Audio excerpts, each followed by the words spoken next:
పరిశుద్ధుడైన మా ప్రభా, మీకు స్తోత్రాలు వందనాలు చెల్లించుకుంటున్నాము.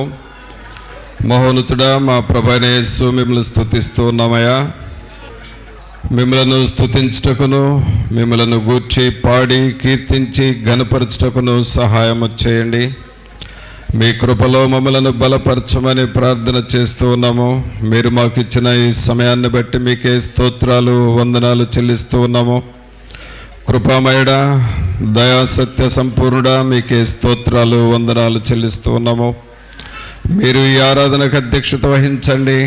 తండ్రిని ఘనపరచుటకును, రక్షకుడైన యేసుక్రీస్తును మహిమపరచుటకును, మేము నాయన పరిశుద్ధాత్మనితో సహవాసము చేయుటకును కృపను దయచేయండి ప్రభా.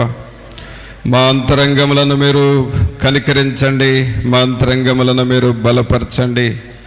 మీ ఆత్మశక్తిని, ఆత్మ పట్టుదలను మాకు మీరు దయచేయండి. ఆత్మ విషయమై తీవ్రత కలిగి ఉండమని చెప్పినారు, అలాగే దేవుని విషయంలో పట్టుదల కలిగి ఉండమని చెప్పినారు. మీ యొద్ద సహనముతో కనిపెట్టమని మీరు చెబుతున్నారు ప్రభా. అట్టి నాయన స్వభావం మాకు మీరు దయచేయండి. తండ్రి అయిన దేవా, మీ సన్నిధిలోనికి వచ్చి మిమ్మల్ని వేడుకొంచున్నాము.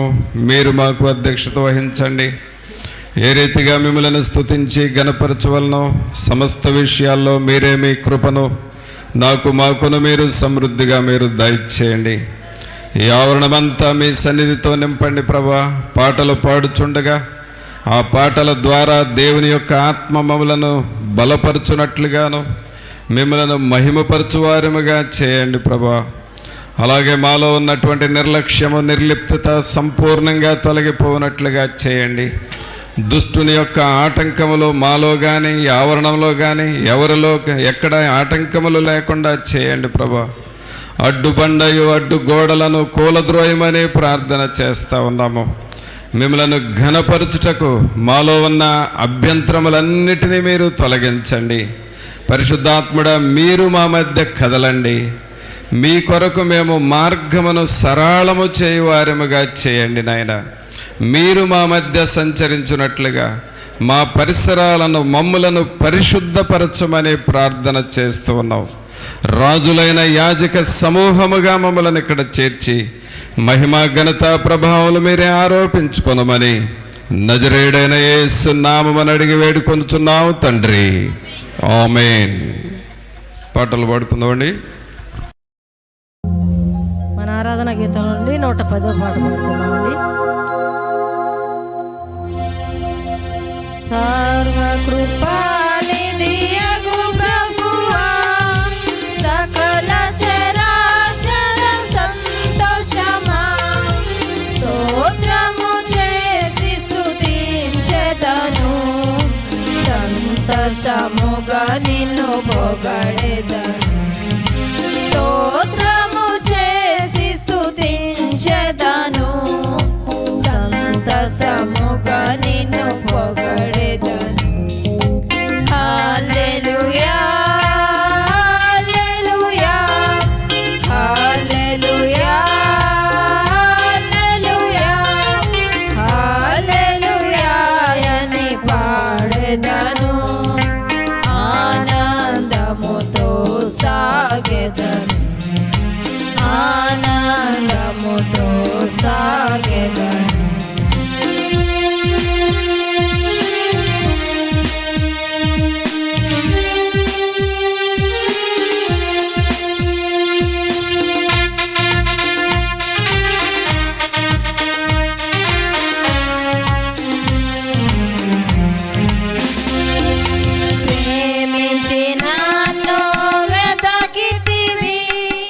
ప్రీతితో నన్ను రక్షించితివి,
హల్లెలూయా హల్లెలూయా హల్లెలూయా హల్లెలూయా అని పాడెదను ఆనందముతో సాగెదను ఆనందముతో సాగెదను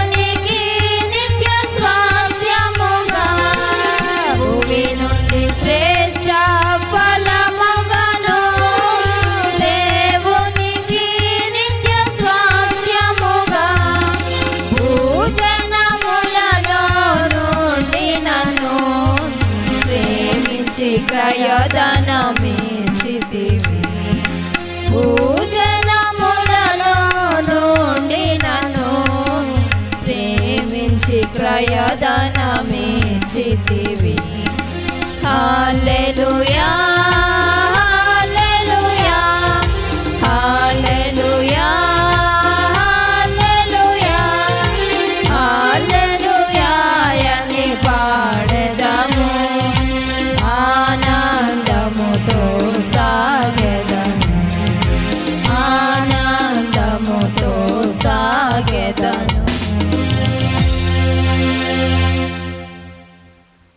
పరిశుద్ధమైన మా ప్రభా, మీకు స్తోత్రాలు వందనాలు చెల్లిస్తూ ఉన్నాము. మహోన్నతుడా మహాగణుడా మా ప్రభు అయిన యేసు మిమ్మల్ని స్తుతిస్తూ ఉన్నాము. మీరు మా దేవుడు మా రక్షకుడు, మీకు వందనాలు. ఇప్పటి వరకు పాటలు పాడి మిమ్మల్ని స్తుతించుటకు చేసిన సహాయం కొరకై వందనాలు. ప్రార్థన శక్తి మాకు కావాలయ్యా అని పాడాము. ఆ శక్తి మాకు కావాలి ప్రభా.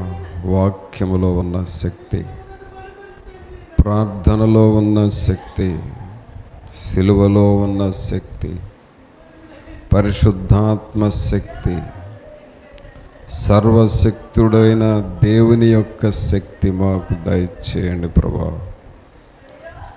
అలాగూ మీ లేఖనాలు మా అంతరంగములో జీర్ణించుకున్నట్లుగా సహాయం చేయండి. తండ్రి అయిన దేవా, మీకు స్తోత్రాలు, మీకు వందనాలు చెల్లిస్తూ ఉన్నాం. మీ వాక్యము దగ్గరకు వస్తూ ఉన్నాం ప్రభా. మీ వాక్యము ద్వారా మాతో మీరు మాట్లాడమని మా ప్రభు అయిన యేసు నామమున అడిగి వేడుకొంచున్నాము తండ్రి, ఆమేన్. ప్రియులారా, దేవుని వాక్యం చూసుకుందాం. మత్తయి సువార్త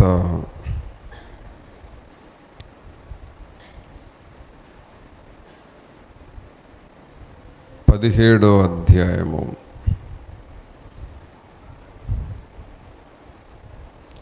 మత్తయి సువార్త 17వ అధ్యాయము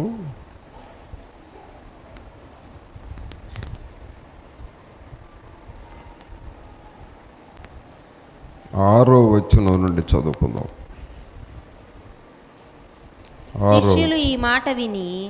శిష్యులు ఈ మాట విని బోర్లబడి మిక్కిలి భయపడగా యేసు వారి యొద్దకు వచ్చి వారిని ముట్టి లెండి భయపడకుడని చెప్పెను. వారు కన్నులెత్తి చూడగా యేసు తప్ప మరి ఎవరును వారికి కనబడలేదు. ప్రభునంతులారా, మనం ఇక్కడ చదివిన ఈ వాక్య భాగంలో యేసుక్రీస్తు ప్రభువారు శిష్యులతో మాట్లాడుతూ ఉన్న సందర్భాన్ని చూసాం. యేసు ప్రభు శిష్యులతో మాట్లాడుతూ ఉన్నప్పుడు ఆ మాటలు శిష్యులు విన్నారు. దేవుని మాటలు విన్న తర్వాత వీళ్ళు ఏం చేశారంటే బోర్ల పడిపోయారంట. ఎలా పడిపోయారండి? బోర్ల పడిపోయారు. అంటే ఏంటి? బోర్ల పడటం అంటే ఏంటి? మనకు 2 రకాలుగా పడటాలు ఉంటాయి. ఒకటేమో బోర్ల పడ్డాడు అంటాం, అంటే ముందుకు పడిపోయాడు. ఇంకోటేమో వెలికలుగా పడ్డాడు అంటాం, అంటే ఎటు పడ్డాడు? వెనక్కి పడ్డాడు. బోర్లు పడటం, వెనక్కి పడటం, 2 రకాలుగా పడటం ఉంటుంది. ఇప్పుడు యేసు ప్రభు ఆయన మాట్లాడుతూ ఉన్నప్పుడు శిష్యులు ఆ మాటలు విని ఎలా పడిపోయారంట? బోర్ల పడిపోయారు. బోర్ల పడిపోయినప్పుడు వారి ముఖము ఎటువైపు ఉంటుంది అని ఆలోచన చేయాలి. బోర్ల పడ్డప్పుడు వారి ముఖము ఎటువైపు ఉంటుంది? ఎటువైపు ఉంటుంది చెప్పండి? వారి ముఖము నేల వైపు ఉంటుంది. అంటే తల ఇట్లా ఉంటుంది కాబట్టి వాళ్ళ కళ్ళు, వాళ్ళ ముఖము నేల వైపు చూస్తుంది. అయితే ఇక్కడ జరుగుతుంది ఏంటంటే, యేసు వారి యొద్దకు వచ్చి వారిని ముట్టి లెండి, భయపడకుడి అని చెప్పాను. వారు కన్నులెత్తి చూడగా యేసు తప్ప మరి ఎవరునూ వారికి కనబడలేదు. పిల్లరా, ఒక్కసారి ఈ మాటలు, వాటి భావాలు లేక వాటి ఫోటోలు గనక తీస్తే, ఒకటి బోర్ల పడ్డారు. ఎలా పడ్డారు? బోర్ల పడ్డారు. బోర్ల పడ్డారంటే తల ఎలా అయిపోయింది, ముఖము నేల వైపు చూస్తుంది, కళ్ళు నేల వైపు చూస్తున్నాయి, చూపులు నేల వైపే చూస్తూ ఉన్నాయి. అది బోర్ల పడటం. అంటే భూమి వైపుకి చూస్తూ ఉన్నాయి కళ్ళు. ఇప్పుడు చూడండి, తలంచుకొని భూమి మీదకి బోర్ల పడి చూస్తే ఏం కనపడుతుందంటే ఆ కొంచెం దూరమే కనపడుతుంది. అంతేనా? మన ముఖం ఇలా క్రిందకి పెట్టాం కాబట్టి, ఇప్పుడు నా తలని ఇలా పెట్టామనుకో, లేక మీరు మోకరించినప్పుడు తల ఇలా బోర్ల పెట్టారనుకో, నీ ముందున్న కొంచెమే కనపడుతుంది నీకు, ఇంకంతకంటే ఎక్కువ కనపడదు.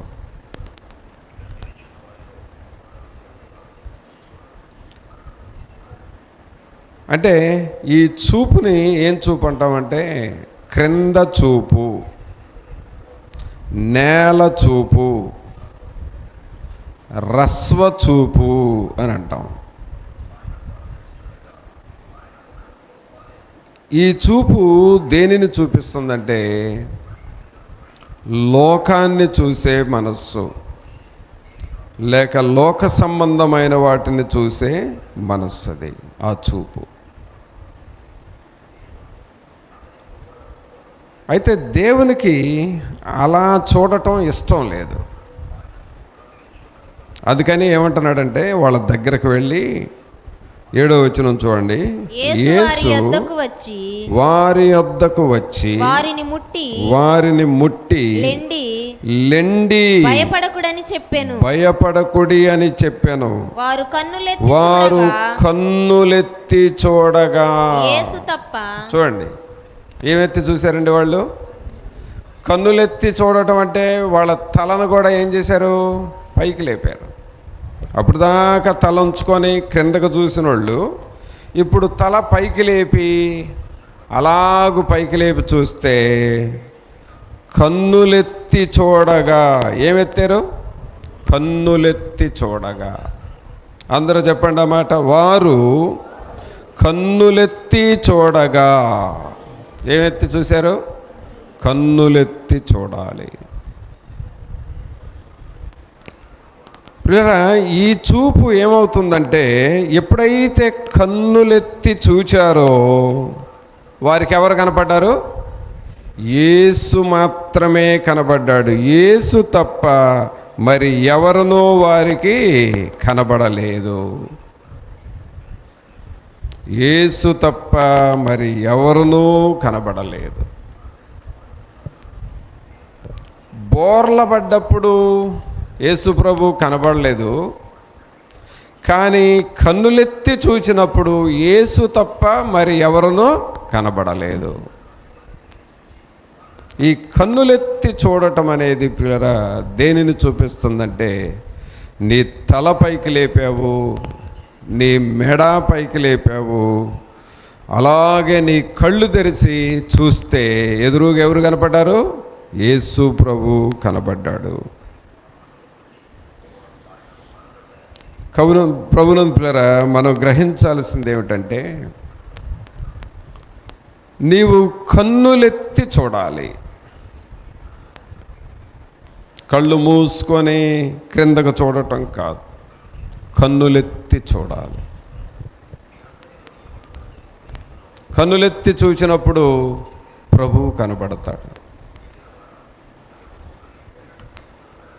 మనకి దేవుడు కనబడాలి, దేవుని సన్నిధి మనకు కనబడాలి, అలాగే దేవుని పని మనకు కనబడాలి. మనం బోర్లబడి తల క్రిందకు పెట్టుకొని భూమి వైపు చూస్తే ప్రభువు కనపడ్డు. మనం కనులెత్తి దేవుని వైపు చూడటం నేర్చుకోవాలి. కావున ఇక్కడ ఈ ప్రజలకి 8వ వచనంలో ఏమని చదువుతున్నాం? వారు కన్నులెత్తి చూడగా యేసు తప్ప మరి ఎవరునూ వారికి కనబడలేదు. అంటే మనము దేవుణ్ణి అలాగూ పట్టుదలగా అడగాలి, పట్టుదలగా దేవుని వైపు చూడాలి.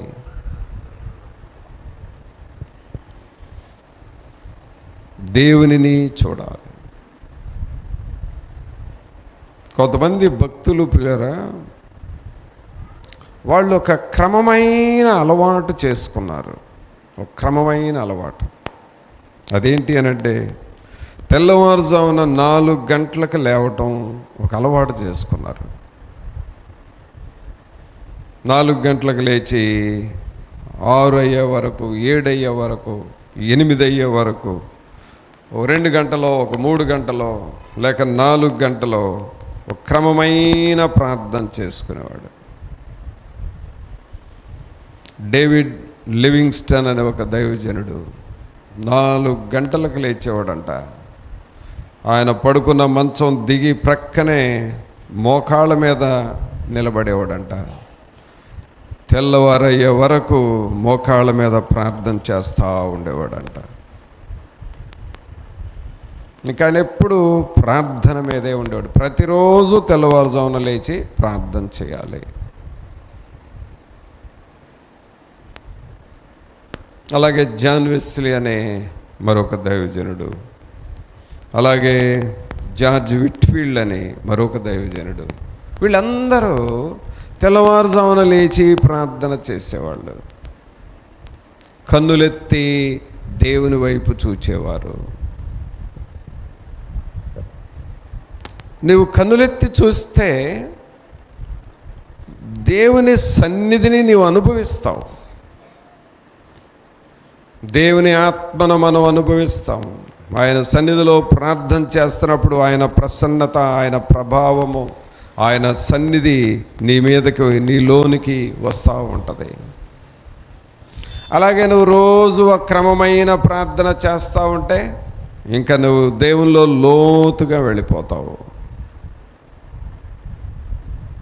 అందుకే తెల్లవారుజాము ప్రార్థన చాలా చాలా ముఖ్యమైనది మన జీవితంలో. తెల్లవారుజాము ప్రార్థన చేసిన వాళ్ళకి అన్ని జయాలే ఉంటాయి. జయాలే. నువ్వు ప్రార్థన చేస్తూ ఉంటే తెల్లవారుజాము లేచి ఖచ్చితంగా జయం చూస్తావు. కానీ సాతానుడు ఏం చేస్తాడంటే ఎలాగైనా సరే నిన్ను తెల్లవారుజామున లేచి ప్రార్థన చేయనీయకుండా నీకు రకరకాల పోరాటాలు పెడతాడు. ఒకరోజు ఒళ్ళు నొప్పులు పెడతాడు, ఒకరోజు బద్ధకం పెడుతుంది, ఒకరోజు ఒళ్ళంతా పులిసిపోయినట్టుగా ఉంటుంది, ఒకరోజు మెలకువగా ఉంటుంది కానీ లేవబుద్ధి కాదు. రకరకాలుగా రోజుకు ఒక రకంగా చీకటి శక్తులు నీ మీద దాడి చేస్తూ ఉంటాయి. కారణం నువ్వు లేచి ప్రార్థన చేయకూడదు. ఈ ప్రార్థన చేయకుండా లేటుగా లేచేవాళ్ళు వాళ్ళ మనస్సు గలిబిలిగా ఉంటుంది. వాళ్ళంతా సంతోషంగా లేవరు, ఏదో పోగొట్టుకున్నట్టుగా సంతోషం లేని వారిలాగా లేస్తారు. ఇక లేచి వాళ్ళ పనులు చేసుకుంటారు, అంతేగాని దేవుని సన్నిధిలో కనిపెట్టరు. కానీ యేసు ప్రభు శిష్యులను అంటున్నాడు, మీరు బోర్ల పడొద్దు, మీరు కిందకు చూడొద్దు, మీరు తలలెత్తి పైకి చూడండి, నా వైపు చూడండి. ప్రియులారా, క్రైస్తవ జీవితంలో నీవు జయము పొందాలి అనంటే నీ తలలెత్తి నీ కన్నులెత్తి దేవుని వైపు చూడటం నేర్చుకోవాలి. దేవుని వైపు చూడాలి, కన్నులెత్తి చూడాలి. ఏమెత్తి చూడాలి? 8వ వచనం అందరూ చదవండి. వారు కన్నులెత్తి చూడగా యేసు తప్ప మరి ఎవరునో వారికి కనబడలేదు. ఏమెత్తి చూడాలండి? మనం కన్నులెత్తి దేవుని వైపు చూడాలి. కన్నులెత్తి దేవుని వాక్యం చదవాలి. కన్నులెత్తి సిలువ వైపు మనం చూడాలి. అప్పుడు ప్రభువు నీకు కనపడతాడు. ప్రభువు నీకు కనపడితే ఏంటి? ఇంకా ఆయన సన్నిధి, ఆయన సహాయము, ఆయన ఇచ్చే కాపుదల అన్నీ మనకు ఉంటాయి. అందుకనే దేవుని సన్నిధిలో తెల్లవారుజామున కన్నులెత్తి అనగా దేవుని వైపు చూస్తూ ప్రార్థన చేయటం అనేది చాలా ప్రాముఖ్యమైన విషయం. దానిని నువ్వు అభ్యాసం చేసుకోవాలి. కన్నులెత్తి చూడటం. ఇంకా ఏమి ఎత్తి చూడాలి అని అంటే చూడండి, లూకాసు వార్త 21వ అధ్యాయం తీయండి. లూకాసు వార్త 21వ అధ్యాయము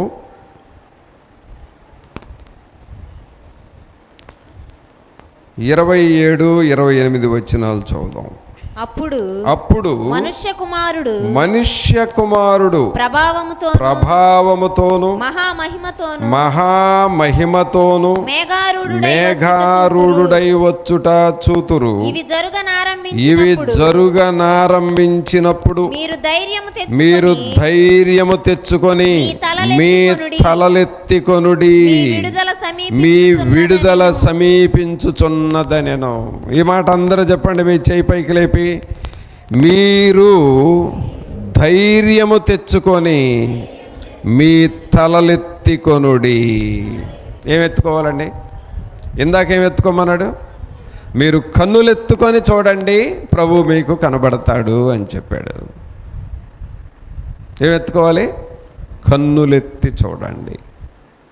ఇప్పుడు రెండవదిగా ఇక్కడ మనం ఏం చూస్తున్నామంటే మీ తలలెత్తుకొనండి.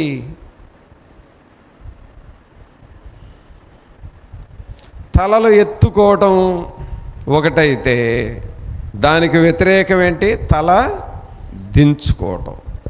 అంతేనా? తల ఎత్తుకోవటం ఒకటైతే తల దించుకోవటం ఒకటి. ఇప్పుడు ఈ రెండిటికి ఈ రెండు పనులు జరుగుతాయి. తల దించుకునే సమయం ఉంటుంది, తల ఎత్తుకునే సమయం ఉంటుంది. తల దించుకునేది ఎప్పుడు? తల ఎప్పుడు దించుకుంటారు? తల దించుకునేది ఎప్పుడు చెప్పండి? ప్రార్థన చేసేటప్పుడు ఏం చేస్తారు? తల దించుకొని దేవుని సన్నిధిలో ప్రార్థన చేస్తావు. సరే, అది దేవుని ముందు తల దించుకోవటం. జనరల్గా సమాజంలో తలదించుకునే పనులు జరుగుతాయి కొన్ని. అంటే అవమానకరమైన పనులు. ఏ పనులు? అవమానకరమైన పనులు, సిగ్గుచేటు పనులు. ఏదన్నా జరగరానిది జరిగి అది నలుగురికి తెలిస్తే మన పరువు పోతుంది అనుకున్నప్పుడు తలదించుకునే పనులు అయిపోతాయి.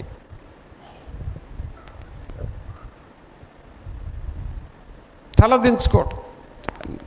నేను ఎలా తలెత్తుకొని బ్రతకాలి? నేను ఎలా తలెత్తుకొని తిరగాలి? అసలు నాకు తల దించుకునే పరిస్థితులు వచ్చినాయి అని అంటారు. అంటే తల దించుకునే పరిస్థితులు ఎందుకు వచ్చినాయి అని అంటే, దేవునికి వ్యతిరేకమైనది ఏదో జరిగింది అక్కడ. దేవునికి వ్యతిరేకమైనవి ఏదో చేసావు, అందువలన తల దించుకోవాల్సి వస్తుంది. పిల్లరా, ప్రభు అంటున్నాడు, మీ తలలెత్తుకొనండి. తలలు ఎవరెత్తుకొని తిరుగుతారు? మంచి పనులు చేసిన వాళ్ళు. ఎవరండి?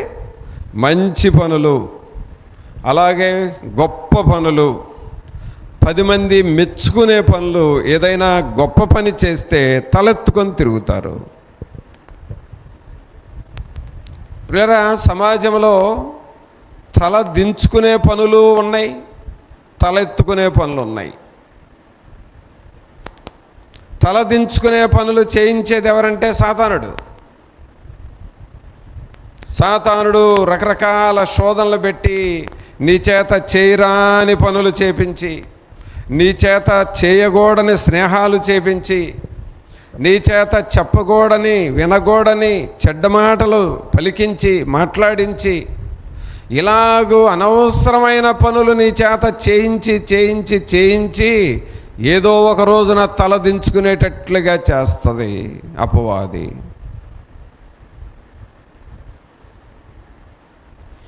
కానీ ప్రభు అంటున్నాడు, మీరు తలదించుకునేవారుగా ఉండొద్దు, మీరు తలలెత్తుకొనండి.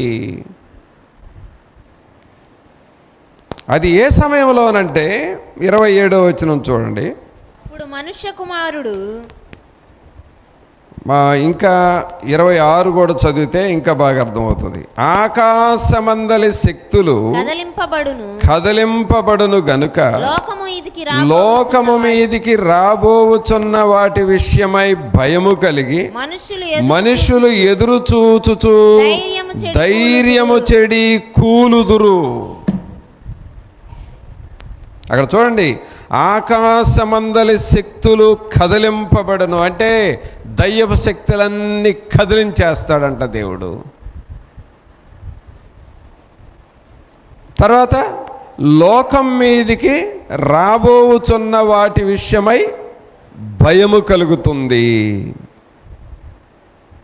మనుషులు ఎదురు చూచుచు ధైర్యము చెడి కూలుదురు. అంటే దేవుని రాకడ దినాలు ప్రియులారా, ఇవన్నీ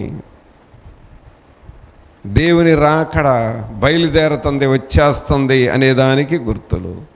అక్కడ దాకా ఎందుకండి? ఈ రోజుతో భూలోకానికి రేపు తెల్లవారుజామున మనోళ్ళు కానీ సముద్రంలో వాయుగుండం పడింది, తుఫాన్ రాబోతుందని చెబుతున్నారే అప్పుడప్పుడు. అలాగూ దేవుడే రేపు ఈరోజే ఆఖరి రాత్రి, రేపు తెల్లవారుజామున దేవుని రాకడ వస్తుంది, సిద్ధపడిన వాళ్ళని నేను తీసుకుంటాను, సిద్ధపడిన వాళ్ళని నరకానికి పంపించేస్తాను, రేపు తెల్లవారుజామున అని ఈ రాత్రి ప్రపంచంలో ఆకాశం అంతా వినబడేటట్లు దేవదూతల చేత కేకలేయించి చెప్పాడు అనుకోండి. అంటే అందరికీ ఇప్పుడు మనం మైకులో ఎట్లా చెబుతున్నావో దేవదూతలు ఆకాశంలో వినబడేట ఈరోజే ఆఖరి రాత్రి, రేపు తెల్లవారుజామున ప్రభు వస్తున్నాడు, మిమ్మల్ని సిద్ధపడిన వాళ్ళని తీసుకొని వెళ్తాడు, సిద్ధపడిన వాళ్ళని వదిలేస్తాడు, నరకానికి వెళ్ళిపోతారని చెప్పాడు అనుకోండి. ఈ సిద్ధపడిన వాళ్ళు అందరూ ఏమవుతారు చెప్పండి? ఏం చేస్తారు? హాయిగా పర్వాలేదు ఈ రాత్రికి ప్రశాంతంగా నిద్రపోతామంటారా? ఏం చేస్తారు? ఒకటే కేకలు, అయ్యా అయిపోయిందా టైము, అయ్యా అయిపోయిందా, సువార్త వింటున్నాం కానీ లోబడలేదయ్యా, ఈ ఒక్క రాత్రేనా, ఇక టైం లేదా అని ఒకటే కంగారు, ఒకటే కేకలు. నోవా నోవా తలుపుది తలుపుది, జలప్రళయంలో కొట్టుకుపోతున్నావు తలుపుది అని కేకలేసినట్లుగా అందరు కేకలేస్తారు. ఎవరు కేకలేస్తారంటే సిద్ధపడని వారు, పరలోకానికి వెళ్ళటానికి రెడీగా లేనివారు కేకలేస్తారు. అదే రెడీగా ఉన్నామనుకో ఏం చెప్తావు? అవును ప్రభా నేను రెడీగా ఉన్నాను, నువ్వు రా నేను వచ్చేస్తాను అని అంటాం. చూసారా? సిద్ధపడిన వారికి సిద్ధపడని వారికి అది తేడా. ఈ సిద్ధపడని వారు ఏం చేస్తారంటే కేకలేస్తూ ఉంటారు. ధైర్యము చెడి కూలుదురు. ఇంకైపోయింది మా పని, ఈ రాత్రి అనంట ఆఖరి రాత్రి, రేపు తెల్లవారుజామున ప్రభు వస్తాడంట, రెండవ రాకడ వస్తుందంట అని ధైర్యము చెడి కూలిపోతారు. కానీ ప్రభు అంటున్నాడు వారు ధైర్యం చెడి కూలి వారు ఉంటారు. కానీ మీరైతే ఎలా ఉండాలంటే 27వ వచనం చూడండి. అప్పుడు మనుష్య కుమారుడు ప్రభావముతోను మహామహిమతోను మేఘారూఢుటై వచ్చుట చూతురు. ఇవి జరుగనారంభించినప్పుడు మీరు ధైర్యము తెచ్చుకొని మీ తలలెత్తుకొనుడి. కొంతమంది ఏమో 26వ వచనం ఆఖరిలో ఏముంది? ధైర్యము చెడి కూలుదురు అని ఉంది. ఏమని ఉందండి? ధైర్యము చెడి కూలుదురు అని ఉంది. ఇక్కడ 28వ వచనంకి వచ్చేసరికి మీరు ధైర్యము తెచ్చుకొని మీ తలలెత్తుకొనుడి అని ఉంది. ఒక బ్యాచ్ ఏమో ధైర్యం చెడి కూలుదురైతే, ఇంకొక బ్యాచ్ ఏమో ధైర్యము తెచ్చుకొని తలలెత్తుకొనుడి అని ఉంది. కారణం ఏంటి అని అంటే సిద్ధపాటు కలిగిన ప్రజలు. ప్రభునందు పిల్లరా, దేవుని వాక్యము విన్న తర్వాత నీవు సిద్ధపడాలి. నీవు సిద్ధపడాలి. నీవు సిద్ధపడటానికి తయారు కావాలి. నిన్ను నీవు దేవునికి అప్పగించుకోవాలి. అందుకే మీ తలలు ఎత్తుకొనుడి అంటున్నాడు. మీ విడుదల సమీపించుచున్నదనెను. మరి నువ్వు తలెత్తుకునే వ్యక్తివిగా ఉంటున్నావా? తల ఎత్తుకొని దేవుని వైపు చూసేవారముగా మనం తయారవుతున్నామా? మీరు తలలెత్తుకొనుడి. తలలెత్తుకోవటంలో దేవుని వైపు చూడటం, ఒక మంచి పని చేయటం, ఒక గొప్ప పని చేయటం, ఆశీర్వాదకరమైన పనులు చేస్తూ ఉంటే తలలెత్తుకుంటాం. కావున మనం దేవుని వాక్యంలో చూస్తూ ఉన్నాం. మీరు కన్నులెత్తి చూడండి అని అన్నాడు. మొదటిగా ఏమెత్తి చూడమన్నాడు? మీరు కన్నులెత్తి చూడండి, నా వైపు చూడండి. కన్నులెత్తి చూసినప్పుడు వారికి ఎవరు కనపడ్డారు? యేసు తప్ప మరి ఎవరునూ కనబడలేదు. దేవుని వైపే మనం కన్నులెత్తి చూడాలి. ఇక్కడ వచ్చేసరికి ఏమంటున్నాడు? మీరు ధైర్యము తెచ్చుకొని మీ తలలు ఎత్తుకొనండి. మీ తలలు ఎత్తుకొనండి అంటే తలెత్తుకొని తిరిగే పనులు చేయండి. నీవు నీ కుటుంబము తలెత్తుకొని బ్రతికే పనులు చేయండి. తలదించుకునే పనులు చేసుకోవద్దు. మీరు తలలెత్తుకొని తిరగండి. తలలు ఎత్తుకొనుట ద్వారా అక్కడ మహిమ ఉంటుంది, ప్రభావం ఉంటుంది, గొప్పతనం ఉంటుంది, ఆశీర్వాదం ఉంటుంది. ఆ పనుల్లోనికి మీరు రండి, తలలెత్తుకొనండి.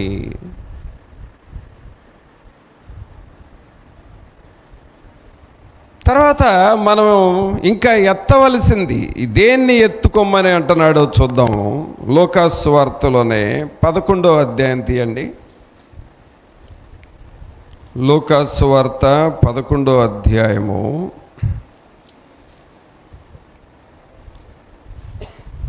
27వ వచనం చూద్దాం.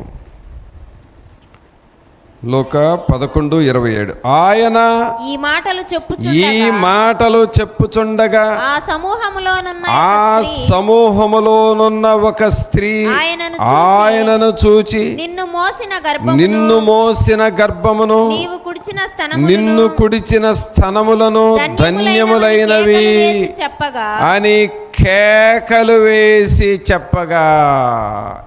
కేక వేయటం అంటే ఏంటంటే వాయిస్ పెరిగింది అని అర్థం. ఏం పెరిగింది ఇక్కడ? వాయిస్, శబ్దం పెరిగింది. చెప్పాలి. కేక వేయటం అంటే ఏంటి? కేక వేయటం అంటే ఏంటి? ఒక కేక వేయండి. మీకు ఇష్టం వచ్చిన పేరు పెట్టి పెద్దగా ఒకటి కేక వేయండి. ఎవరిని కేకేస్తారు? ఎవరిని కేకేస్తారు? రైట్, దావీదు కుమారుడు అంట. కేకేయండి అందరూ. రెండు చేతులు పైకి లేపి ఒక్క కేకేయండి అందరూ పెద్దగా. అది అంటే ఇప్పుడు ఏం పెరిగింది మీకు? ఏం పెరిగింది? వాయిస్ పెరిగింది. ఇప్పుడు దాకా మౌనంగా కూర్చున్న వాళ్ళు మీరందరూ రెండు చేతులు పైకి లేపి ఒక్కసారిగా ఏమని పిలిచారు? దావీదు కుమారుడా నన్ను కరుణించు అని కేక వేశారంటే వాయిస్ పెరిగింది. ప్రియరా, దేవుని సన్నిధిలో నీ వాయిస్ పెరగాలి, నీ స్వరము పెరగాలి. దేనికి పెరగాలి? దేనికి పెరగాలి? ప్రార్థన చేయటానికి నీ వాయిస్ పెరగాలి. బజార్లోనైతేనేమో ప్రక్కమంటే బజార్కి వినబడి అంతగా కేకలేస్తావు. దేవుని మందిరంలోకి వచ్చి ప్రార్థన చేయమంటే ప్రభువా ప్రభువా ప్రభువా కృప చూపండి, కృప చూపండి, కృప చూపండి, యేసయ్యా యేసయ్యా. అసలు ప్రక్కమంటే వాళ్ళకి కూడా వినపడదు. అరే బజార్లో ఉన్న కేకలు మందిరంలోకి ఏమైనవి? ఏమైపోయినాయి నీ కేకలు?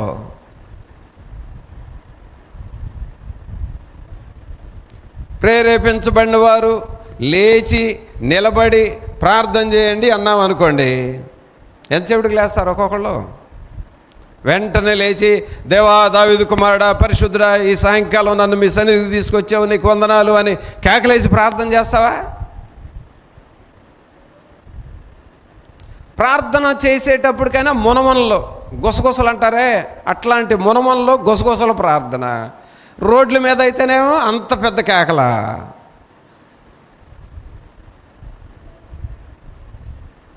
పిల్లరా, నీ కేకలు దేవుని సన్నిధిలో వినబడాలి. ఆమేన్. అందరూ అనండి, మన కేకలు ఎక్కడ వినపడాలి? ఎక్కడ వినపడాలి? చెప్పండి. మన కేకలు దేవుని సన్నిధిలో వినబడాలి. ఆమేన్.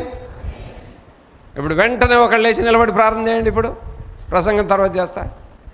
లేవరు, నాకు తెలుసు. కూర్చోమ్మా కూర్చో, నువ్వు వస్తావులే, ఇక మిగిలిన వాళ్ళు లేవరు. దేవుని సన్నిధిలో కేకలేసి ప్రార్థన చేయడానికి రెడీ అవ్వాలండి.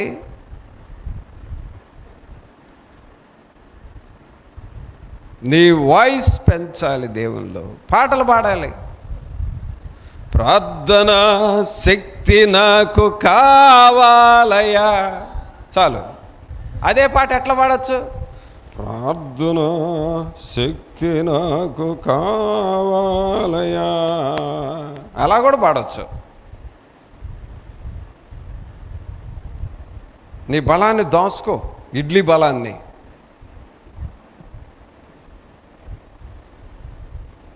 కొంతమంది పని దగ్గర ఒళ్ళు దాచుకుంటారంటారే, అట్లాగే దేవుని దగ్గర దాచుకుంటారు అన్నీ. ప్రార్థన చేయమంటే ఆ స్వరం ఎత్తరు, పాటలు పాడమంటే స్వరం ఎత్తరు, చప్పట్లు కొట్టమంటే ఆ చేతులు ఏడో ఉంటాయి, అవి రెండు కలుసుకోవు. పాటలు పాడేటప్పుడు అవి రెండు పలుక్కోవు. మళ్ళీ మిగిలిన టైంలో బాగానే పలుక్కుంటాయి. ఇడ్లీ వేసేటప్పుడు, దోశ వేసేటప్పుడు అప్పుడు బాగానే పలుక్కుంటాయి. ఈ చేయి చేసింది, ఈ చేయి చేసింది, ఆ చేయి చేసేది, ఆ చేయి చేసింది. దేవుని సన్నిధికి వచ్చి చప్పట్లు కొట్టమంటావే, అప్పుడు ఈ రెండు పలుక్కోవు. అసలు అవి ఎక్కడో ఉంటాయి, ఒకటి తూర్పున ఒకటి పడమరన. అది మరి ముఖ్యంగా కోటాలు వచ్చినప్పుడు పని చేయటానికి, పరిచర్య చేయటానికి అసలు పలుక్కోవు ఈ చేతులు. పలుక్కోవండి. దేవుని పని కలిసి పని చేద్దాం రండి అని అంటే ఆ విశ్వాసుల చేతులు పలుక్కోవు.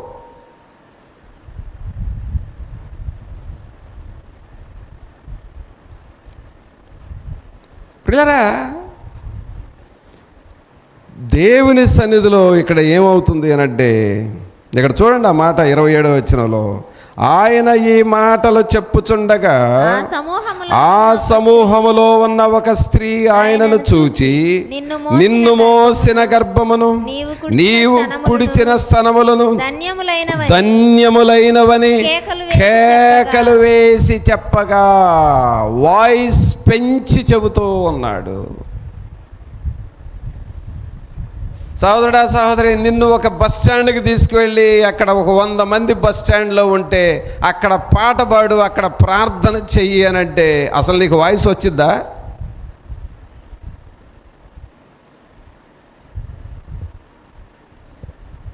దేవుని సన్నిధిలో ప్రార్థన చేయమంటే నీకు వాయిస్ వస్తుందా? లోకములో ఉపయోగించిన స్వరాన్ని దేవునికి ఉపయోగించటం చేతకావట్లేదండి మనుషులకి. అందుకనే స్వరము పైకి లేపాలి. ఏం పైకి లేపాలి? స్వరం. అందుకని ఇక్కడ ఏమంటున్నాడంటే 28వ వచనంలో, ఆయన అవును గాని దేవుని వాక్యము విని దానిని గైకొను వారు మరీ ధన్యులని చెప్పాను. దేవుని వాక్యము విని దానిని గైకొనువారు ధన్యులు. ఎప్పుడు అనంటే నీ స్వరము పైకి లేపాలి. కొంతమంది పాటలు వింటానే ఉంటారు, ఎప్పుడు ఎన్నో పాటలు వింటారు, కానీ వాళ్ళ దగ్గరకు వచ్చి ఒక పాట పాడు అనేసరికి నా వల్ల కాదులే అంటారు. అంటే నీ స్వరాన్ని ఎవరికి ఇవ్వట్లేదు? దేవునికి ఇవ్వట్లేదు. పాటలు పాడటం నా వల్ల కాదు అన్నావంటే నీ స్వరాన్ని దేవునికి ఇవ్వట్లేదు అని అర్థం.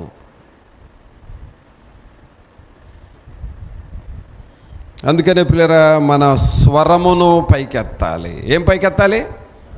స్వరమును పైకెత్తాలి. చెప్పండి. 3 ఏమేం చెప్పాను?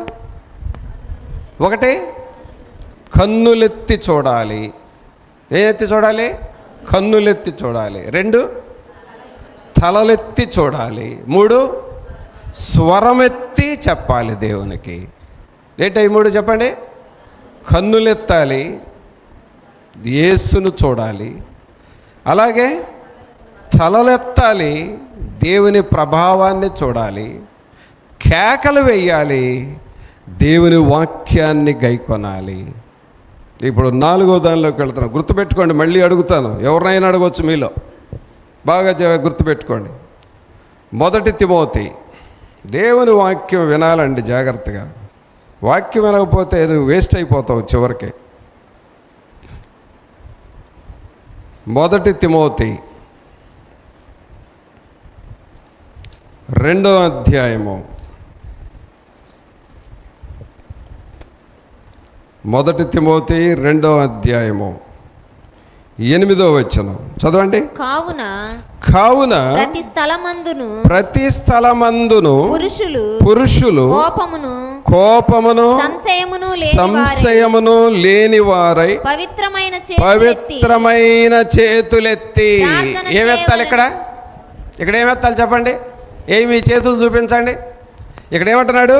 పవిత్రమైన మీ చేతులెత్తి ప్రార్థన చేయవలనని కోరుచున్నాను. ఏమెత్తాలి ఇప్పుడు మనం? చేతులెత్తి ప్రార్థన చేయాలి. చేతులెత్తి చప్పట్లు కొట్టాలి, చేతులెత్తి స్తుతించాలి, చేతులెత్తి దేవుని పనిని చేయాలి, చేతులెత్తి దేవుని పరిచర్యను మనం చెయ్యాలి.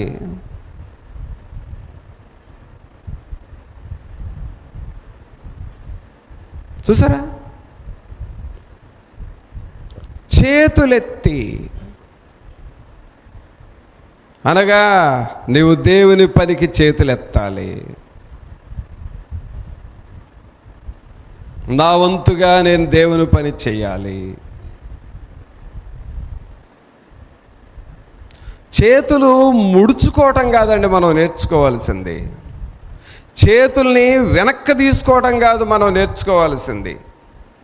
చేతుల్ని దాచుకోవటం కాదు మనం నేర్చుకోవాల్సింది. చేతులెత్తి దేవుని పనిని మనము చెయ్యాలి. ఇప్పుడు సాతాను ఏం చేస్తున్నాడంటే ఒకళ్ళ వైపు ఒకళ్ళు చూసుకొని వాళ్ళు చేతులు ముడుచుకున్నారు కాబట్టి నేను చేతులు ముడుచుకుంటా, వాళ్ళు పరిచర్య చేయలేదు కాబట్టి నేను పరిచర్య చేయను, వాళ్ళు దేవుని సన్నిధిలో ఉపయోగపడలేదు కాబట్టి నేను ఒకళ్ళను చూసి ఒకళ్ళు ముడుచుకునే చేతుల్లాగా సైతానుడు చేస్తున్నాడు. ఇక్కడేమనుందండి? కావున ప్రతి స్థలమందును పురుషులు కోపమును సంశయమును లేని వారై పవిత్రమైన చేతులెత్తి ప్రార్థన చేయాలని కోరుచున్నాను. పవిత్రమైన చేతులెత్తి ప్రార్థన చేయాలి. మరి నువ్వు అలాగే చేతులు ఎత్తుతున్నావా? ప్రియరా, దేవుని పని ఉన్నది అని అంటే నేనెప్పుడు చేతులెత్తి దేవుని పని చేయటానికే ఇష్టపడతాను. మరి మీ కనులు ఎలా ఉన్నాయి? ఎదుగా అబ్బాయి దేవుని పని ఏమి చేయడు, నేను ఒక్కడిని ఎందుకు చేయాలి? నేను చేయను. అది కామా అసలు దేవుని పని ముట్టుకోవట్లేదు వచ్చి, ఆమె చేయకపోతే నేను ఎందుకు చేయాలంట? నేను చేయను. ఇది సైతాను గారిని బోధిస్తున్న బోధ. దేవుడు బోధిస్తున్న బోధ ఏమో మీరు చేతులెత్తి ప్రార్థన చేయండి, చేతులెత్తి దేవుని పని చేయండి, చేతులెత్తి దేవునికి ఉపయోగపడండి అని దేవుడు చెబుతుంటే దేవుని పని ఏమైనా చేస్తున్నావా అసలు? పిల్లరా, దేవుని పనిని చేసిన వారిని దేవుడు ఎప్పుడు వదిలిపెట్టాడండి. మీరు ఏదో అనుకుంటున్నారేమో, దేవుని పనిని చేసిన వాళ్ళని దేవుడు మర్చిపోయే దేవుడు కాదు, దేవుడు వదిలిపెట్టే దేవుడు కూడా కాదు. చూడండి, దేవుని పని చేసిన వాళ్ళ దేవుడు ఏం చేస్తాడో. మత్తయి సువార్త 19వ అధ్యాయం. మత్తయి సువార్త 19వ అధ్యాయము 20వ వచనం చదవండి.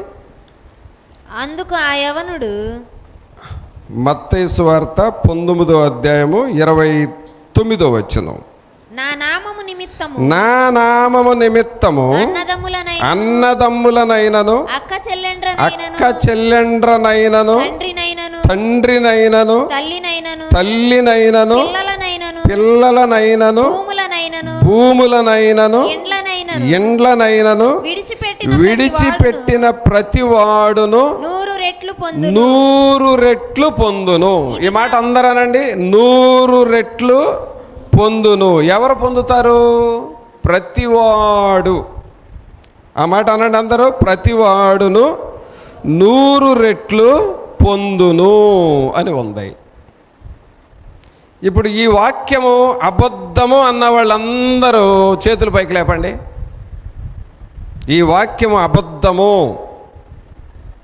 అని నువ్వు అనుకుంటే చేయి పైకి లేపు. లేపలా.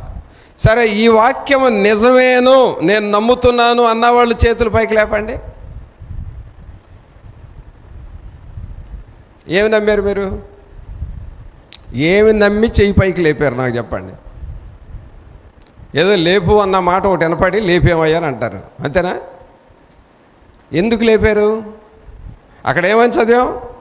నా నిమిత్తము అన్నదమ్ములనైనను అక్క చెల్లెండ్రనైనను తండ్రినైనను తల్లినైనను పిల్లలనైనను భూములనైనను ఇండ్లనైనను విడిచిపెట్టిన ప్రతివాడును. అంటే నువ్వు దేవుని కొరకు ఎంత త్యాగము చేస్తే ప్రతివాడు, త్యాగము చేసిన ప్రతి ఒక్కరు, పరిచర్య చేసిన ప్రతి ఒక్కరు, దేవుని కొరకు చేతులెత్తిన ప్రతి ఒక్కరు, దేవుని పనిలో సహాయపడిన ప్రతి ఒక్కరు, దేవుని పనికి చేతులెత్తి సహాయపడతారే, అలాంటి వారు ప్రతి ఒక్కరు ప్రతి వాడును 100 రెట్లు పొందును. ఆమేన్. చప్పట్లు కొట్టండి ఒకసారి. ఇప్పుడు దేవుని పరిచర్య నువ్వు చేస్తే నీకు దేవుడు అధికంగా ఇస్తానంటున్నాడా ఇవ్వనంటున్నాడా? ఇస్తాను అని అన్నప్పుడు ఎవరినో చూసి వెనకపోయిన ఒకరిని చూసుకొని నువ్వెందుకు ముడుచుకుంటున్నావు? పరిచర్య చేయనోడిని ఒకరిని చూసుకొని నువ్వెందుకు వెనకపోతున్నావు? అంటే ఈ వాక్యాన్ని నువ్వు నమ్మట్లేదు అని అర్థం. అంతేనా? ఈ వాక్యాన్ని నువ్వు నమ్మట్లా. నువ్వు నమ్మితే ఒకళ్ళతో నాకెందుకు, నేను దేవుని పని చేస్తాను, పూర్ణ హృదయంతో నేను చేస్తాను, దేవుడు నాకు ప్రతివాడును 100 రెట్లు పొందును అనే ఆశీర్వాదం ఉంది. ఆయన ఖచ్చితంగా నేను ఎంత చేశానో, ఎంత త్యాగం చేశానో, ఎంత ప్రయాసపడ్డానో, ఎంత పని చేశానో దానికి 100 రెట్లు దేవుడు నాకు ఇస్తాడు అని అనుకొని నువ్వు నమ్మితే ఆ పక్క వాళ్ళని చూడవు కదా. నువ్వు ఎందుకు చూస్తావు?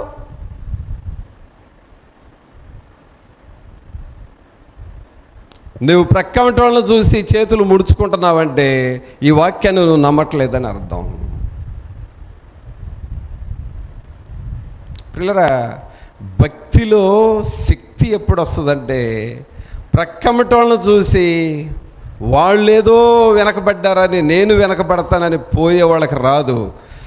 ఎవరు ఏది ఏమైనా నేను ప్రభు కొరకు నిలబడతాను, నా ప్రభు కొరకు నేను చేతులెత్తుతాను, నా ప్రభు పని నేను చేస్తాను అని ఎవరైతే ముందుకు వస్తారో వారికి 100 రెట్లు ఫలితము ఉంటుంది. ఇది తెలుసుకోవట్లేదు పిల్లలు. అసలు మనం ఫలించని కారణం ఏంటంటే దేవుని పనిని పూర్ణ హృదయంతో చేయలేకపోవటమే. అక్కడే మనం ఫలించం. మన కుటుంబాలకైనా, మన సేవ అయినా, మన పరిస్థితులైనా ఫలించకపోవటానికి కారణం ఇందాక ఫస్ట్ చెప్పానే, బోర్లబడి ఏం చూశారు వాళ్ళు? నేల వైపు చూశారు. అట్లాంటి చూపులు అయిపోయినాయి మనవి. కన్నులెత్తి దేవుని వైపు చూడాలి. దేవుని వాక్యం లోపలికి వెళ్ళాలండి. ఒక 3 విషయాలు ఏం విన్నావో చెప్పు అనంటే చెప్పలేకపోతున్నావు అంటే వాక్యం లోపలికి వెళ్ళటం లేదు. అసలు ఆల్రెడీ మైండ్లో వాక్యానికి ప్లేస్ లేదు.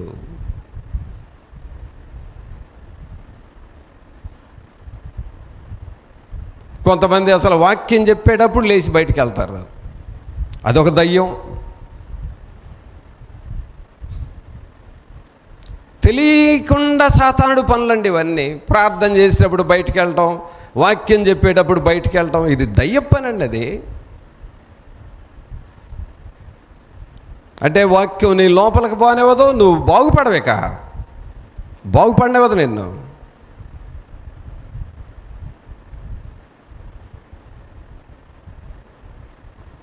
ప్రియరా, ఇక్కడ దేవుని వాక్యం ఎలా ఉంది? ప్రతివాడును 100 రెట్లు పొందును. తర్వాత ఏమంటున్నాడు? ఇదిగాక అంటే ఆ 100 రెట్లు ఫలితం ఇవ్వటమే కాదు, ఇదిగాక అంటే ఇంకేదో ఉంది అక్కడ. ఇదిగాక నిత్య జీవమును స్వతంత్రించుకొనును. బా, నీకు ఇక్కడ నువ్వు చేసిన దానికి 100 రెట్లు ఫలితాన్ని ఇస్తాడంట. ఇదిగాక నిత్య జీవం అంటే ఏమిస్తున్నాడు? పరలోకములో నిత్య జీవము. మరి ఈ సూత్రం, ఈ వాక్యం మనం కొట్టేద్దామా? చెప్పండి పిల్లరా. ఈ వాక్యాన్ని నీ బైబిల్లో నుండి తీసేస్తావా? సరే, బైబిల్లో ఉన్నా కూడా నువ్వు నమ్మవా? నమ్మవా? మీటింగ్స్ అని అనౌన్స్ చేస్తాం. సైతాను బాగా నేర్పిస్తుంది. వాళ్ళు ఏం చేస్తున్నారో చూడు, వీళ్ళు ఏం చేస్తున్నారో చూడు, వీళ్ళు అసలు పని చేస్తున్నారా, వాళ్ళు ఏమైనా సహాయం చేస్తున్నారా, వాళ్ళకి లేని పని నీకెందుకు, బాగా నేర్పించేస్తుంది సైతాను. నువ్వెవరు మాట వింటావు? ఈ వాక్యం మాట వింటావా, సాతానుడి గాడి మాట వింటావా?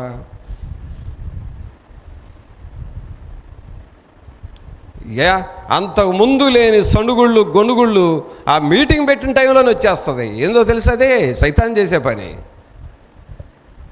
ఆ 10 నెలలు లేని సణుగుడు ఆ మీటింగ్ పెట్టిన 2-3 రోజుల్లో వచ్చేసింది. కారణము దేవుని వైపు చూసే మనస్సు లేదు.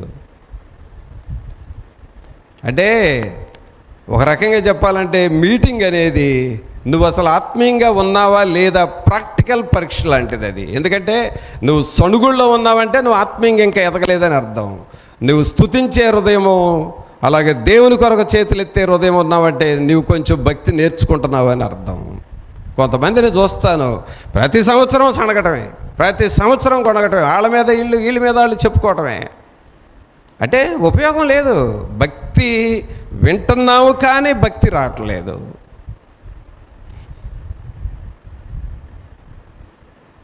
ప్రియరా, ఇదే పద్ధతిలో కనుక మనం వెళితే ఎలాంటి వాళ్ళమో తెలుసా? మనం బోర్లబడిన వారి పరిస్థితి మనది. ఏ పరిస్థితి? బోర్లబడ్డావు, నీ తల కిందకు పెట్టుకుంటావు, కళ్ళు కిందకు పెట్టుకున్నావు, నువ్వు చూస్తుంది ఆ నేల, ఆ జానాబెత్త నేలే చూస్తున్నావు కానీ కన్నులెత్తి యేసు వైపు చూసే మనసు రావట్లేదు.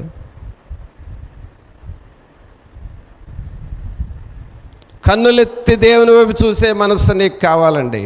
అందుకనే నేను ఎలాంటి పరిస్థితులు వచ్చినా, ఎలాంటి ఆటంకాలు వచ్చినా, ఎలాంటి శోధనలు వచ్చినా, నా చుట్టూ 116 సమస్యలు నా చుట్టూ ఉన్నా సరే వీటన్నిటి వైపు చూడను. నేను కన్నులెత్తి దేవుని వైపు చూస్తూ ముందుకు వెళతాను. అందువల్లనే ఈ సేవలో ఇలాగూ సాగిపోతూ ఉన్నాను. మీలాగా నేను కూడా బోర్ల పడి చూస్తే ఎక్కడికి వెళ్ళలేను, ఏమీ చేయలేను, ఎక్కడ ఏమీ చెప్పలేను. నేను కన్నులెత్తి దేవుని వైపు చూడటం, నా స్వరమెత్తి దేవుని సన్నిధిలో ప్రార్థన చేయటం, నా తల ఎత్తి దేవుని వైపు చూడటం, నా చేతులెత్తి దేవుని పనిని చేయటం, ఇదే నేర్చుకున్నా నేను. అందుకనే ఒకవేళ సమస్యలు ఉంటాయి, సమస్యలు సృష్టించే వాళ్ళు కూడా ఉంటారు, కానీ వాటి వైపు చూడను, దేవుని వైపు చూస్తూ వెళతాను. అందుకనే ఇక్కడ దేవుని వాక్యంలో చదివాము. ఏమని చదివాము చదవండి. 1 తిమోతి 2:8. కావున ప్రతి స్థలమందును పురుషులు కోపమును సంశయములను లేని వారై పవిత్రమైన చేతులెత్తి, ఒకసారి అందరూ చెప్పండి, పవిత్రమైన చేతులెత్తి. తర్వాత ఏమంటున్నాడు? ప్రార్థన చేయువారై ఉండండి. సహోదరుడా, సహోదరి, ఈ ఒక్కటి నేర్చుకో. నువ్వు మనుషుల వైపు చూడొద్దు, దేవుని వైపు చూస్తూ ఉండు. దేవుని వైపు చూడు, దేవుని వైపు చూసి చేతులెత్తు.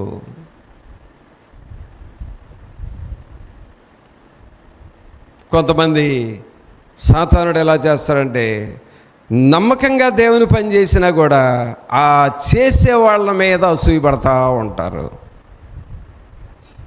వాళ్ళ పని వాళ్ళు ఏదో దేవుని వైపు చూసుకుంటా తలదించుకొని వాళ్ళు పని వాళ్ళు చేసుకొని పోతున్నా వాళ్ళను విమర్శిస్తూ ఉంటారు. ఇదంతా సైతాను యొక్క గలిబిలి. అయితే అలాంటిది నీకు జరిగిన నువ్వు వాళ్ళ వైపు చూడకూడదు. ఎవరి వైపు చూడాలి? చేతులెత్తి దేవుని వైపు చూస్తూ ప్రార్థన చేసుకుంటా పోవాలి. నిన్ను విమర్శించే వాళ్ళ వైపు చూసి నిన్ను వెనక్కి లాగే వాళ్ళ వైపు చూసుకుంటా ఉంటే నీవు 50 ఏళ్ళు భక్తి చేసినా ఏనాడు కూడా నువ్వు కరెక్ట్గా భక్తి చేయలేవు. అందుకనే దేవుని వైపు చూస్తూ ఉండాలి. ఎందరేసు నీ వైపు చూచేదారు పొందేదారు వెల్గు ముఖమున. ఎందరేసు నీ వైపు చూచేదారు పొందేదారు వెల్గు ముఖమున. చూసారా, ఎందరో దేవుని వైపు చూడటం నేర్చుకోవాలి. కావున పిల్లరా, మన కన్నులెత్తి యేసు వైపు చూడటం నేర్చుకోవాలి. మన తలలెత్తి యేసు వైపు చూడటం నేర్చుకోవాలి. మన స్వరమెత్తి దేవునిని కేక వేయాలి. 4వది ఏం చెప్పాను? మీ చేతులెత్తి దేవునికి ప్రార్థన చేయాలి. ఇంకా ఏమి ఎత్తాలో చూడండి దేవుని వాక్యంలో. కీర్తనల గ్రంథములో 25వ కీర్తన 25వ కీర్తన మొదటి వచనం చూడండి. యెహోవా యెహోవా నీ దిక్కునకు చూచి నా ఆత్మను ఎత్తికొనుచున్నాను. అందరి మాట అనండి. యెహోవా నీ దిక్కునకు చూచి నా ఆత్మను ఎత్తికొనుచున్నాను. ఆమేన్. ఎటువైపు చూడాలి? దేవుని దిక్కు వైపు చూచి ఏం ఎత్తుకోవాలి? ఆత్మ. ఆత్మ అంటే ఏంటి? ఆత్మ అంటే ఏంటి? మన లోపల ఉన్న దేవుని ఆత్మ. మనం ప్రార్థన చెయ్యాలి అని అనిపిస్తుంది, అదే దేవుని ఆత్మ. వాక్యం చదవాలి అని అనిపిస్తుంది, అదే దేవుని ఆత్మ. మందిరానికి వెళ్ళు, ప్రార్థన చెయ్యి అని అనిపిస్తూ ఉంటుంది, అదే దేవుని ఆత్మ. తెల్లవారుజామున లే, పాటలు పాడుకో, బైబిల్ చదువుకో, ప్రార్థన చేసుకో అని అనిపిస్తూ ఉంటుందే నీకు, అదే దేవుని ఆత్మ. ఆరాధనకు వెళ్ళు, వాక్యం విను, మందిరంలో పరిచర్య చేయి, కూటాలు వస్తున్నాయి ప్రార్థన చేయి, కూటాల్లో పరిచర్య చేయి అని నేర్పిస్తూ ఉంటుంది, అదే దేవుని ఆత్మ. ఈ ఆత్మను దేవుని సన్నిధిలో ఎత్తుకొని దేవుని సన్నిధిలో పెట్టాలి. నీ ఆత్మను ఏమంటున్నాడు? యెహోవా నీ దిక్కు నాకు చూచి నా ఆత్మను ఎత్తికొనుచున్నాను. నా ఆత్మను ఎత్తికొనుచున్నాను. ప్రియరా, మన ఆత్మ ఎప్పుడు దేవుని ఆత్మతో కలిసిపోవాలి. ఇప్పుడు చూడండి, ఇక్కడ నేను మైక్రోఫోన్లో మాట్లాడుతూ ఉంటే నేను మాట్లాడే ప్రతి మాట బాక్స్లోకి వెళుతుంది. అలాగే ఈ మాట యాంప్లిఫైర్లో నుండి కనెక్షన్ ఇక్కడికి వస్తుంది. అంటే ఇక్కడ ఒకేసారి యాంప్లిఫైర్లో నుండి కనెక్షన్ మౌత్లోకి వస్తే, నేను మాట్లాడే మాట ఈ మైక్రోఫోన్ తీసుకొని బాక్స్లోకి పంపిస్తూ ఉంటే ఆ మాటలు మీరు వింటూ ఉన్నారు. అంటే ఇక్కడ ఒకేసారి ఒక కనెక్షన్ జరుగుతూ ఉంది. అలాగే దేవుని సంఘములో ఉన్న మన ఆత్మలు దేవునితో కలిసిపోవాలి. నీ మనస్సు దేవునితో కలవాలి. నీ మనస్సు తోటి సహోదరులతో కలవాలి. నాకు ఇష్టమైన వాళ్ళు, ఇష్టం కాని వాళ్ళు 2 రకాలుగా ఉండకూడదు సంఘంలో. వాళ్ళంటే నాకు ఇష్టం లేదు, వీళ్ళంటే నాకు ఇష్టం లేదు, వీళ్ళు ఈ బ్యాచ్ నాకు ఇష్టం, ఇలాంటి పిచ్చి పనులు పనికిరావు సంఘంలో.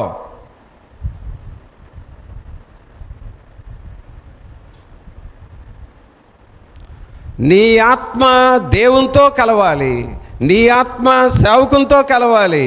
మన ఆత్మలు ఒకరితో ఒకరు కలిసిపోవాలి. మన ఆత్మను అలాగూ దేవుని కొరకు ఎత్తాలి. ఆమేన్.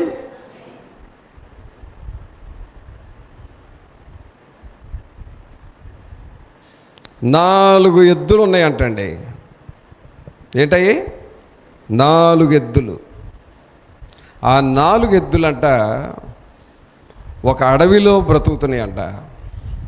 4 చక్కగా కలిసి ఉంటాయంట. ఎక్కడికి పోయినా 4 కలిసి వెళ్తాయంట. 4 కలిసి మేత మేస్తాయి.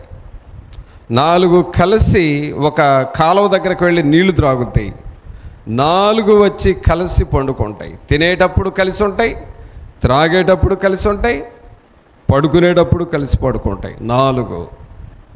అయితే అదే అడవిలో ఒక సింహం చూస్తుందంట వీటిని ఎలాగు తినాలా అని. ఎవరో ఒక సింహం ఈ 4 ఎలా కొట్టాలి, వీటిని ఎలాగూ చంపేయాలి, వీటి రక్తాన్ని ఎలా త్రాగాలని రోజు సింహం ఎదురు చూస్తుందంట. అలా చూస్తున్న టైంలో ఇవి 4 కలిసి ఉన్నప్పుడు అది అనుకుంటుందంట, నేను ఒక ఎద్దు మీద పడి దాని రక్తాన్ని త్రాగడానికి ప్రయత్నం చేస్తే ఈలోపు ఆ 3 వచ్చి నా మీద పడతాయి, నేనే బలహీనమైపోతా, అవి మొత్తం నన్ను చంపేస్తాయి అని అలాగో అనుకొని ఊహించుకొని భయపడతా ఉందంట. కానీ ఒక టైం వచ్చింది, అదేంటి, బాగా ఎండ్లాకాలం. ఆ అడవిలో ఉన్న గడ్డంతా ఎండిపోయింది. ఎక్కడో ఒక చోట కొంచెం గడ్డి ఉందంట, అది కూడా కొంచెమే. అంతా ఎండిపోయింది, కొంచెమే ఉంది. ఈ 4 మేత కోసం వెళితే అవి కనపడిందంట. ఈ 4 పోట్లాడుకుంటున్నాయంట. ఉంది కొంచెమే కాబట్టి మీరు తినొద్దు, నేను తినాలి అంటుందంట. రెండవది, మీరు తినొద్దు, నేను తింటాను అంటుందంట. మూడవది కూడా అలాగే అంది, 4వది అలాగే అంది. ఆ కొంచెము గడ్డి తినటం కోసం ఇవి 4 పోట్లాడుకుంటా ఉన్నాయి. ఈ పోట్లాడుకోవటం సింహం చూసింది.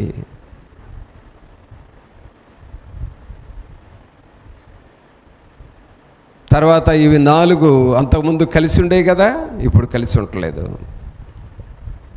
4 దారులు అయిపోయినాయి. సింహం కనిపెట్టింది, ఏంటా ఇవి 4 కలవట్లేదు, ఏంటి ఇవి 4 కలిసి ఉండేవి, కలిసి తినేవి, కలిసి బ్రతికాయి, కలిసి త్రాగాయి, కలిసి పండుకున్నాయి, ఏంటివి అన్నీ వేరువేరుగా ఉన్నాయని కొన్ని రోజులు పరీక్ష చేసి ఆ సింహం ఏమనుకుందంటే, ఇవి 4 వర్గాలుగా మారిపోయినాయి, ఇక లాభం లేదు, నాకు ఇప్పుడు అవకాశం వచ్చిందని ఒకరోజు ఒక ఎద్దును చంపేసి రక్తం త్రాగే మాంసం తిందంట. ఆ 3 చూస్తున్నాయి అంట, కానీ దగ్గరికి రాలేదంట. ఓహో ఇలాగానే రెండవ రోజు రెండవ ఎద్దును చంపేసినాయి, మూడో రోజు మూడో దాన్ని చంపేసి, 4వ రోజు 4 చంపింది. 4 రోజుల్లో చంపింది, రక్తం త్రాగింది, మాంసం తింది. సింహం అనుకున్న పని చేసింది. కారణం ఏంటి అని అంటే, అవి కలిసి ఉన్నప్పుడు అది దగ్గరకు రావడానికి ధైర్యం చాలలేదు. ఇవి వేరైపోయి అని అనుకున్నప్పుడు దానికి అవకాశం వచ్చింది. సహోదరుడా సహోదరి, బాగా గుర్తుపెట్టుకో, సాతానుడు ఎప్పుడు కూడా ప్రవేశించాలని ఎదురు చూస్తూ ఉంటాడు. నీవు మనస్సు గలపకుండా, నీ ఆత్మను దేవుని వైపు చూపకుండా ఉంటే సాతానుడు ఏదో ఒక రీతిగా లోపలికి రావాలని చూస్తాడు.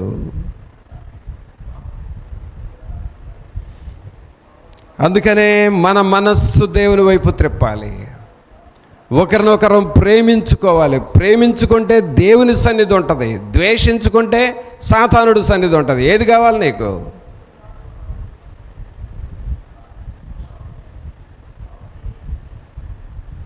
దావీదు గారు ఏమంటున్నాడు? యెహోవా నీ దిక్కునకు చూచి నా ఆత్మను ఎత్తుకొనుచున్నాను.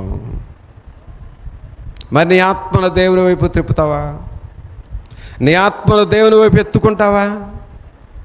ప్రభా, నేను నీ వైపు చూస్తానయ్యా, నీ సన్నిధి వైపు చూస్తాను, నా ఆత్మను నీ వైపే చూస్తాను అని నువ్వు దేవునితో చెబుతావా? దావీదు గారు, యెహోవా నీ దిక్కునకు చూచి నా ఆత్మను ఎత్తికొనుచున్నాను. ఇప్పటికి ఏమేమి చూసాం? ఏమేమి ఎత్తుకోవాలని చూసాం? చెప్పండి, ఇప్పుడు చెప్పు. 1, కన్నులెత్తి దేవుని వైపు చూడాలి. 2వది, తలలెత్తి దేవుని వైపు చూడాలి. 3వది, స్వరమెత్తి దేవునిని కేకవేయాలి. 4వది, చేతులెత్తి దేవునికి ప్రార్థన చేయాలి. 5వది, ఆత్మను ఎత్తి దేవుని వైపు మనం చూడాలి. అంటే మన ఆత్మ ఎవరి ఆత్మతో కలవాలి? దేవుని ఆత్మతో కలవాలి. దేవుని ఆత్మ ఎప్పుడన్నా మీరు మనసు కలపకండి అని చెప్పిద్దా? చెప్పదు కదా. దేవుని ఆత్మ ఎప్పుడన్నా మీరు కలిసి ఉండబాకండి అని చెబుతుందా? చెప్పదు కదా. దేవుని ఆత్మ ఎప్పుడు ఎవరో ఒకళ్ళ మీద బాధ పెట్టుకో, ఆయాసం పెట్టుకో అని చెబుతూ ఉంటుందా? చెప్పదు కదా. మరి దేవుని ఆత్మ చెప్పనివి ఎందుకు వస్తున్నాయి మన హృదయాల్లోకి? దేవుని ఆత్మ చెప్పనివి ఎందుకు మనం ప్రాక్టీస్ చేస్తున్నాము అనంటే, మనం వేరేవి ఏవో వింటున్నాము, దేవుని ఆత్మ చెప్పేది వింటలేదు. దేవుని కార్యాలు జరగాలంటే మన ఆత్మను ఎట్టెత్తాలి? యెహోవా నీ దిక్కునకు చూచి నా ఆత్మను ఎత్తికొనుచున్నాను. చివరిగా మరొకటి దేవుని వైపు ఎలాగెత్తాలో చూద్దాం.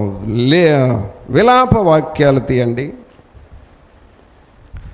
విలాప వాక్యములు 3వ అధ్యాయము.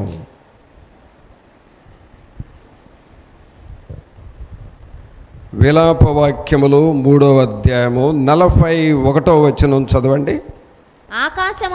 ఆకాశమందున్న దేవుని తట్టు మన హృదయమును మన చేతులను ఎత్తికొందాము. ఇందాక చేతులనే మాట వచ్చింది, ఇప్పుడు ఇంకొక మాట ఏమిటంటే మన హృదయమును ఎత్తికొందాము.